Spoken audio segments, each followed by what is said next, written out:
Candidato Pablo Marçal, seja muito bem-vindo. Obrigado pelo convite e lá vamos nós. E a gente já começa conversando por aqui sobre educação e de olho, né? A gente todo dia aqui no nosso noticiário, a gente traz casos de racismo em relação às escolas, não só em São Paulo, infelizmente, mas como todo o Brasil. Sim. É um tema que vem preocupando a gente e eu gostaria de te ouvir em relação ao que o candidato vem pensando para abordar esse tema, para abordar de fato uma educação antirracista para as escolas de São Paulo. Revolucionar a educação. Homem tem que respeitar a mulher, né? A gente vai ter duas frentes. A frente de educar na causa é a frente de educar no efeito. As empresas na cidade de São Paulo, com mais de 2 milhões de CNPJs, elas terão um braço de ensino subsidiado pela prefeitura, né, para treinar colaboradores, parentes de colaboradores e pessoas que moram próximas a essa empresa. Então, a inovação na gestão pública. No ensino básico, né, no ensino municipal, na escola municipal da cidade, nós vamos colocar treinamentos, né, que são extracurriculares, né, para essas crianças aprenderem inteligência emocional, educação financeira. A gente vai voltar a cantar o hino nacional na escola pelo menos uma vez por semana, que realmente está perturbador.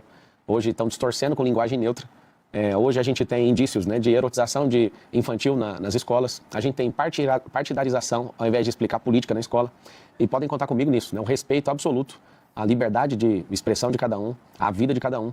Nós vamos fazer cumprir a lei, né, de fato exercer o respeito dentro da escola pública. O senhor deseja incluir no currículo escolar da rede municipal de ensino algumas novidades, de acordo com a demanda de mercado. Eu gostaria de entender que disciplinas são essas, que novidades são essas, se há algum estudo, algum embasamento científico para implementar isso para os adolescentes e também para as crianças. A gente vai transformar a escola de São Paulo numa escola olímpica.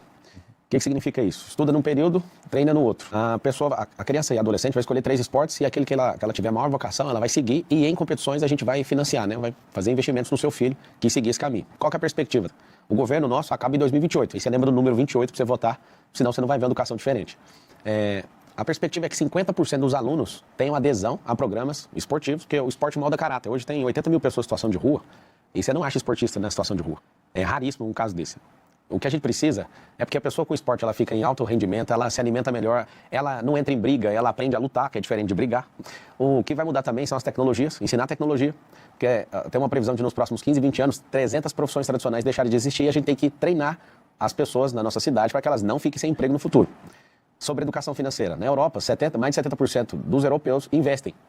Nos Estados Unidos, mais de 50%. No Brasil, vergonhosamente, 2,8%. Ou seja, não temos 3% da população investindo. De fato, a maior proposta do nosso governo é mudança de mentalidade.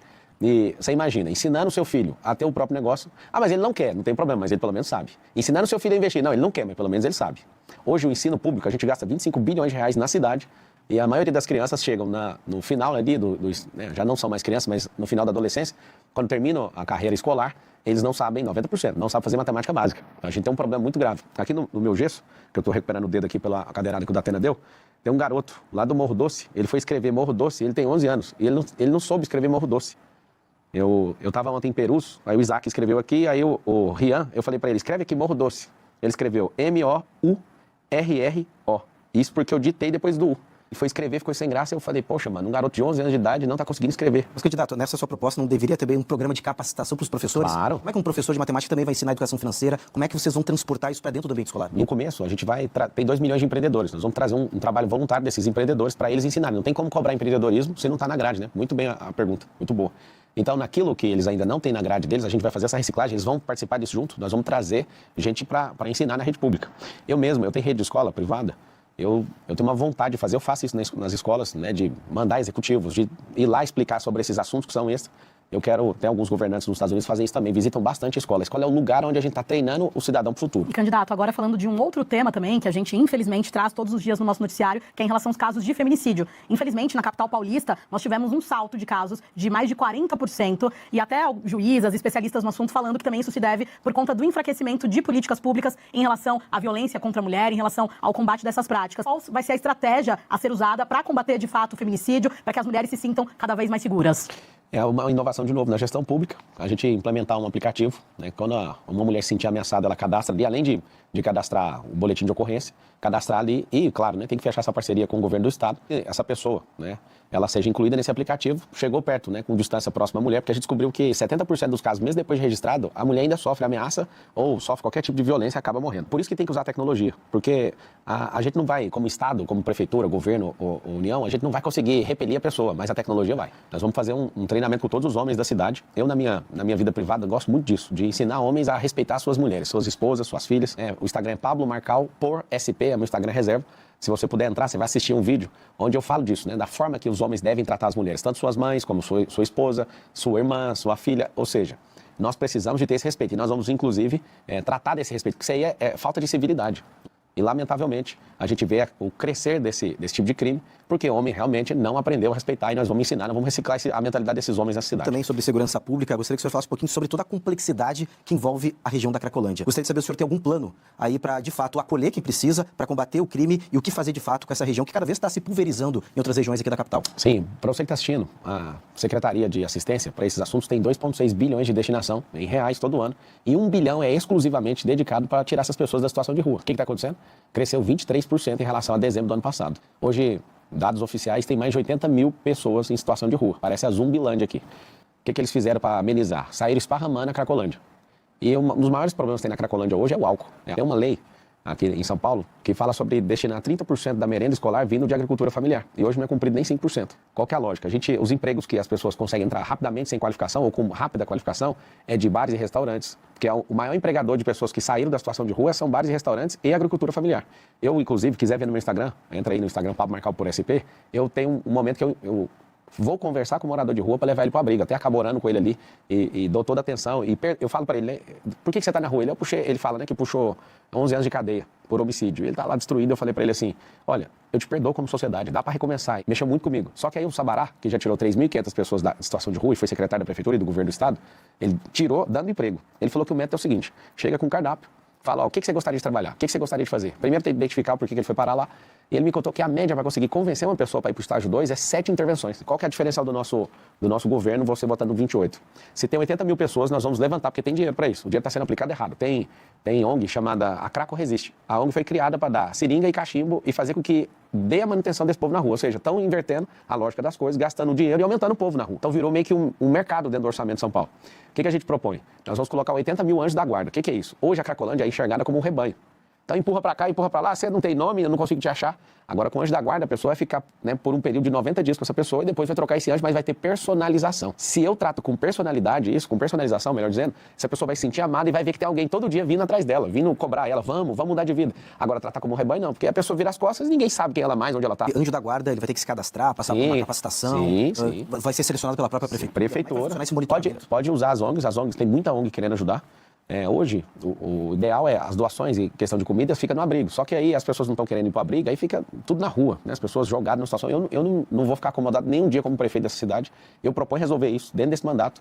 Tem como resolver. Não só Cracolândia, mas fila de exame, né? Que eu proponho fazer isso em 18 semanas. As filas de exame são 447 mil pessoas nessa fila. Eu falo para você que tem que ter disposição. Não pode ter companheirada, não pode ter loteamento de prefeitura. Eu chego até aqui sem gastar R$1 de dinheiro público, sem tempo de TV. Eu até agradeço o tempo aqui na TV, sem rádio, sem padrinho político, sem ter entregado nenhum cargo para ninguém. Não estou devendo nada a não ser para você, que é o povo. Eleja o primeiro prefeito da história de São Paulo sem usar dinheiro público. Os 4 que estão na frente, os 5, excluindo a minha pessoa, estão gastando mais de 100 milhões de reais.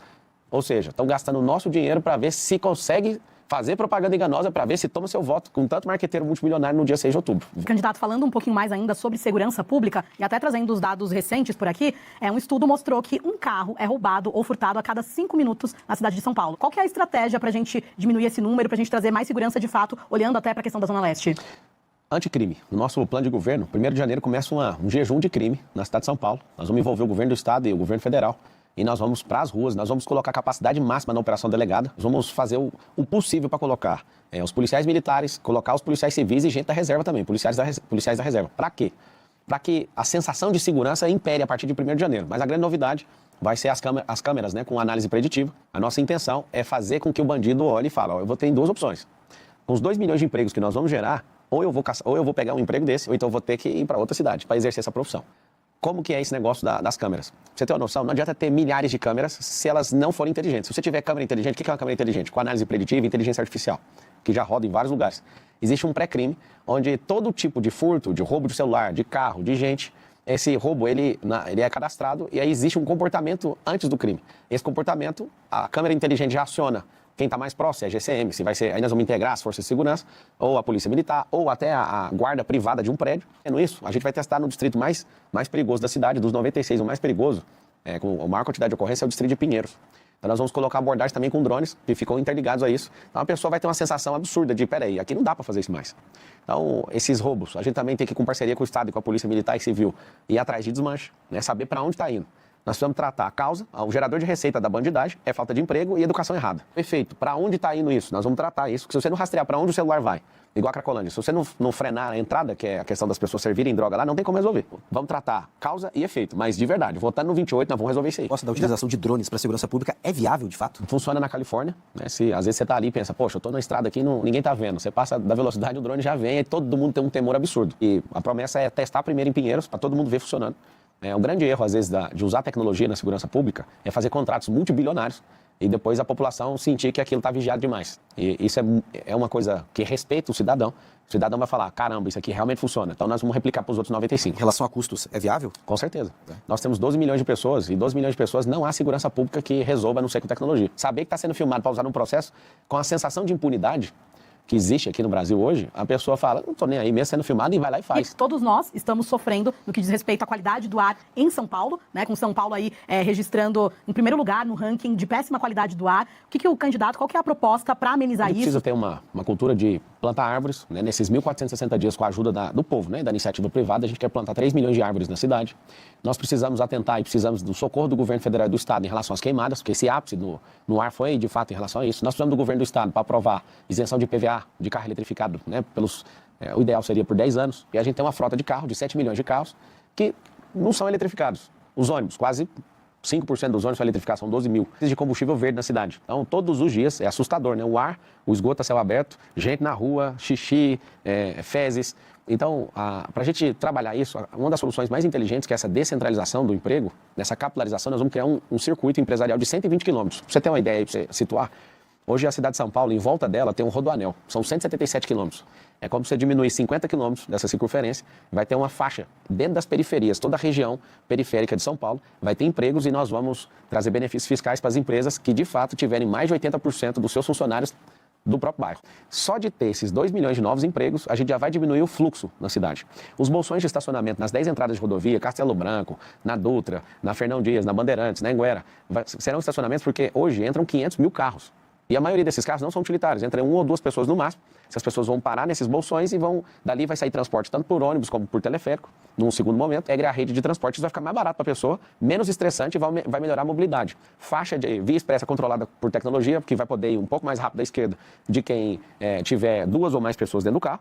Nós vamos colocar a questão que já funciona nos Estados Unidos, que é o giro de quadra com sinal vermelho, porque não ensinou na escola. O povo americano respeita muito o pare, que a gente nem sabe que tem pare na rua. Falar sobre a construção de teleféricos nas periferias para melhorar a mobilidade urbana, né? Principalmente para quem mora nas extremidades da capital. Esse projeto ainda está de pé, como é que o senhor vai viabilizar? Se há algum estudo ambiental, geográfico, de infraestrutura para que consiga aplicar esses 4 anos de governo? Tem em Orlando, tem em Barcelona, tem em Medellín, tem em Bogotá, aqui no Brasil já tem em Balneário Camboriú. O do alemão não está funcionando lá por questão de gestão. Ou seja, dependendo do terreno, dá para usar. Os governantes não gostam desse tipo de transporte, porque ele não tem placa para levar multa, né? Não para nas esquinas, ele é o transporte mais seguro do mundo. A gente que tem o trânsito mais violento do país, espere o transporte mais seguro do mundo, que é elevador na horizontal. Ele vai de 18 a 22 km por hora e vai numa constância. E esse projeto é para as periferias, que elas não têm investimento do Estado. Inclusive, no meu Instagram, eu postei agora há pouco, mostrando como que vai funcionar isso. E é 100% viável, vai ser parceria público-privada. E a intenção é que as pessoas que moram nesse lugar não paguem. E a gente quer transformar as comunidades, aí está no nosso plano de governo, comunidade forte, a gente quer transformar essa comunidade num centro de empreendedorismo, num centro olímpico, gastronômico, hoteleiro, e fazer com que a cultura de cada uma dessas quebradas sejam de fato divulgadas para que as pessoas usem. Todo mundo vai querer usar e todo mundo vai querer entrar nas comunidades para abençoar você. Mais um minutinho para suas considerações finais. Obrigado à Band News, né, pela nobreza, uma sabatina de alto nível, de verdade mesmo. Eu tenho sido muito atacado por parte da imprensa e eu fico assim indignado do que eu fiz para ser tratado assim. Hoje eu fiquei entusiasmado de ser entrevistado por vocês, de verdade, obrigado pelo respeito. Eu peço para você, se você quer viver do jeito que está, você já sabe, já tem um vereador aí no comando. Se você quiser fazer o caos nessa cidade, você já sabe em quem você tem que votar. Você quer a diferença? Você não precisa gostar de mim, mas eu sou o único que carrega essa cidade para o futuro. Eu tenho certeza e o único que pode fazer você prosperar. Então eu peço para você, e deixo bem claro, eu não vou te decepcionar. Eu sou um servo dessa cidade e eu quero levar São Paulo de volta para o futuro e fazer a mentalidade do nosso povo mudar a ponto de, até 2050, a nossa nação ser a mais próspera da Terra. E São Paulo conseguindo, nesses próximos 4 anos, o Brasil inteiro vai copiar. Volta no 28 e faz o e-mail. Obrigado. Alguma mudança na estratégia agora, reta final de eleição?